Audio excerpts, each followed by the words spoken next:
বর্ষার ঠিক আগ মুহূর্ত। বনের পাশে ছোট্ট এক মাটির ঢিবিতে বাস করত পরিশ্রমী এক পিঁপড়ার কলোনি।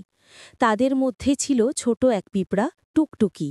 অন্য পিঁপড়াদের মতো সে খুব শক্তিশালী ছিল না, কিন্তু তার ছিল দারুণ বুদ্ধি আর সাহস।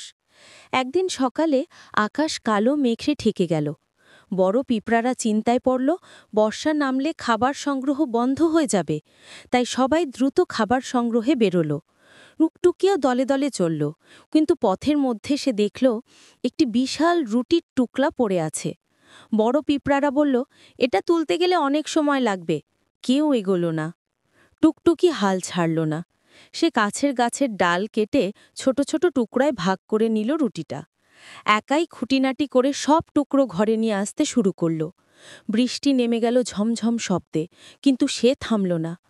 শেষ পর্যন্ত যখন সবাই আশ্রয়ে ঢুকল, তখন কলোনির খাদ্য ভাণ্ডার ভরে গেছে টুকটুকি রানা খাবারে। বড় পিঁপড়ারা অবাক হয়ে তাকে প্রশংসা করল। টুকটুকি হাসল। সে বলল, শক্তি কম হলেই সমস্যা নয়, যদি বুদ্ধি আর চেষ্টা থাকে। এভাবেই ছোট্ট পিঁপড়াটি সবার কাছে হয়ে উঠল সাহস, বুদ্ধি আর পরিশ্রমের প্রতীক।